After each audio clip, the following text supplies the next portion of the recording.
Have you ever noticed how mixing up just one tiny, often ignored word can literally change a whole sentence's meaning?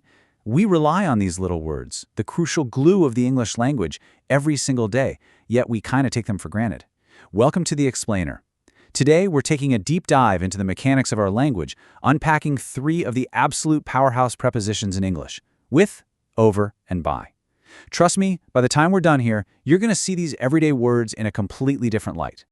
Here's our roadmap for today. First, 1. The many hats of with. Second, 2. Moving and measuring with over. Third, 3. Proximity and purpose with by. And to wrap it all up, 4. The Masterclass Pop Quiz. All right, let's jump right into section 1, the many hats of with. So, with is a remarkably versatile word. It covers a shockingly wide range of human experience, essentially wearing several different categorical hats depending on exactly what you're trying to say. We use it to describe being together or involved, like saying, "I'd like a sandwich with a drink," or "the manager will be with you shortly." But it absolutely doesn't stop there. With also stretches to mean having something, using an object, feeling a certain way, and even demonstrating agreement. Let's look at a few colorful examples to really bring these to life. What's really fascinating here is how with acts as a completely seamless substitute for the word having. Take the sentence, "I met a guy with green eyes." Instead of awkwardly saying, "I met a guy having green eyes," this tiny little preposition steps in and instantly turns a basic grammar rule into a vivid mini-narrative. It gives you a crystal clear image of a chance encounter just by linking the person directly to a physical trait. Now, this next one brilliantly illustrates the using function. He cut my hair with his gold scissors. Notice how with connects the action, cutting hair, straight to the tool being used. It paints this super specific, colorful picture in our minds of those gold scissors actively in motion. It's not just any haircut, right? It's a haircut accomplished using a very particular instrument.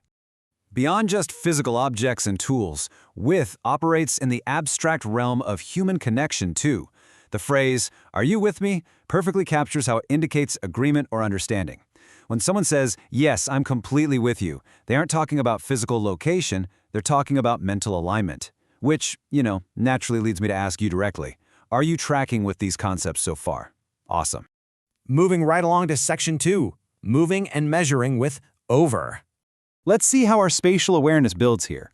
Over is so much more dynamic than just meaning something is physically above you. It's a word of action and of boundaries. It really takes charge in 4 main areas. First, it dictates movement from one place to another, like, "Come over to my house." Second, it describes sudden downward movement.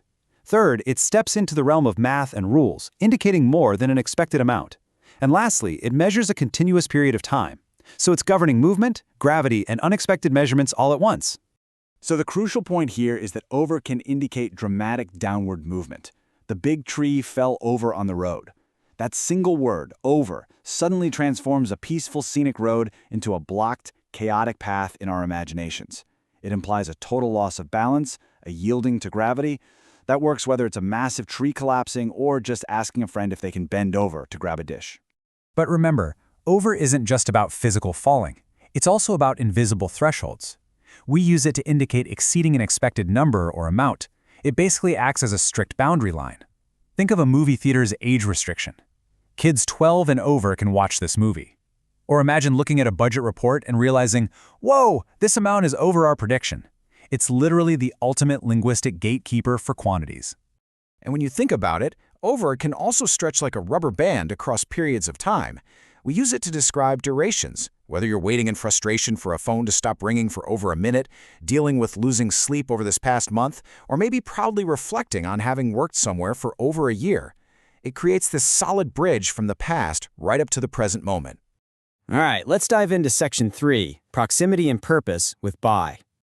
We're talking about an incredibly tiny word here, just 2 letters, yet it powerfully connects physical space, deliberate human purpose, and hidden actors behind the scenes. It introduces everything from physical proximity, like asking, "Can I sit by you?" to the exact means or method of doing something, like shipping a package by airmail. It also acts as the main connector in passive voice sentences and highlights actions driven by a specific purpose. Let's compare a couple of these side by side to see how they actually function in the wild. Looking at these 2 examples brilliantly shows the dual nature of by. In the post office is by the bank, the word by tells us about physical proximity, right? It's purely geographical.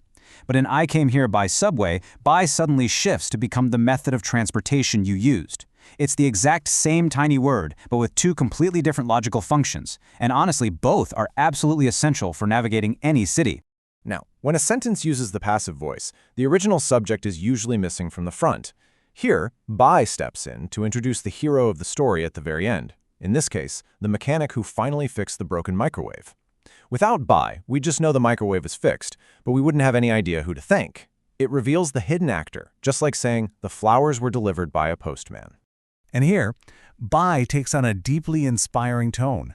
She finally broke the record by pure effort. In this context, it highlights the deliberate action and the intense human purpose that led to a triumphant achievement. It tells us exactly how the seemingly impossible was accomplished, whether you pass an exam by preparing for it or you break a record by just giving it your all. Which brings us to Section 4, the Masterclass Pop Quiz. All right, you've learned the mechanics, you've seen the examples, and now it is time to put your brand new knowledge to the test. Here's your first challenge. If she left at 4 p.m., she should be here with, over, or by now. Take a quick second to look at the context and decide which preposition perfectly completes the thought regarding an expected arrival time. The answer is by now. If you guessed by, you absolutely nailed it. In this case, by establishes a strict deadline or expected time frame. Great job. Let's keep this momentum going. Okay, question 2 involves movement from one place to another. Go with, over, or by there and catch my ball. Go ahead and lock in your answer. Which preposition dictates this kind of spatial movement across a distance? And the answer is over there. Over is for sure the correct choice here to indicate that spatial movement, shifting the action from right here to a specific location across the yard. For our final test, blank your determination, you will be able to achieve your dream. Which preposition indicates having or using this really powerful internal feeling? Make your final choice. You achieve that dream with your determination. This brilliantly wraps up our examples, showing exactly how with connects the abstract feeling of determination directly to the person achieving their massive goals. If you got all 3 right, you can officially consider yourself a preposition master.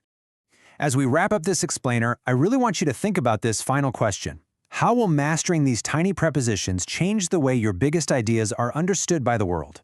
Because ultimately, conquering the smallest, seemingly invisible pieces of the English language gives you the massive confidence you need to share your unique voice clearly and powerfully.